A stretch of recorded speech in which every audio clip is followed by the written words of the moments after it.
ప్రకటిస్తున్న దేవుడు వెలుగై ఉన్నాడు. చాలా మంది జీవితాలు కూడా చీకటిలో ఉన్నాయి. చాలా మంది జీవితాలు కూడా లోక సంబంధమైన జీవితంలో ఉన్నారు, చీకటిలో జీవిస్తున్నారు చాలా మంది. అందుకే దేవుడు అంటున్నాడు, ఈ లోకానికి నేను వెలుగై ఉన్నాను అంటున్నాడు. ఎందుకంటే చీకటి లేకపోతే పాపము అనేది విస్తరించింది. మొదటి ఆదాము చేసిన పాపం ద్వారా పాప స్వభావం అంతా మానవాళి మీద వచ్చింది. పాప స్వభావం మానవాళి మీద ఉంది. కాబట్టి దీన్ని తొలగించే అవకాశం లేదు. ఎందుకంటే మొదటి ఆదాము చేసిన పాపం అందరి మీదకి వచ్చింది. మనుషులు ఎవరు కూడా మనిషి యొక్క పాపం నుంచి విడిపించడానికి అవకాశం లేదు.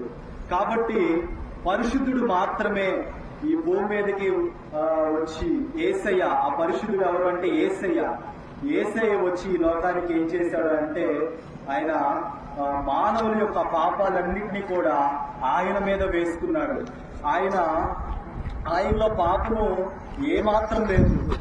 అందుకే ఆయన అంటాడు, నాలో పాపముందని మీరెవరైనా రుజువుపరచగలరా అని ఒక ప్రశ్న ఆయన భూమి మీదకి వచ్చినప్పుడు అడిగాడు. కాబట్టి ఆయన పరిశుద్ధుడు మాత్రమే పాపములకి ప్రాయశ్చిత్తం చేయగలడు. కాబట్టి ఆ పరిశుద్ధుడైన యేసయ్య ఈ లోకానికి మానవుడిగా వచ్చాడు. మానవుడిగా వచ్చి ఆయన ఏం చేశాడు అంటే సిలువ వేయబడ్డాడు. అసలైతే ఆయన సిలువ వేయబడ్డానికి అవకాశం లేదు, ఎందుకంటే ఆయనలో పాపం లేదు. కానీ ఆయన ఎందుకు సిలువ వేయబడ్డాడంటే మానవాళి యొక్క పాపాలను ప్రాయశ్చిత్తం కొరకు ఆయన సిలువ వేయబడ్డాడు. ఆయన మీద ఒకవేళ ఆయన శిక్ష వేసే అధికారం ఎవరికీ లేదు. ఎందుకంటే ఆయన తాను అప్పగించుకున్నాడు, సిలువ వేయబడ్డానికి ఆయన అప్పగించుకున్నాడు. ఎందుకంటే ఏ ఒక్కరు కూడా నశించడం ఆయన చిత్తం కాదు. అందరూ పరలోకం వెళ్ళాలి, అందరూ ఆ యొక్క అగ్నిగుండం దాటి జీవంలోకి ప్రవేశించాలి, పరలోకంలోనికి వెళ్ళాలి అని చెప్పి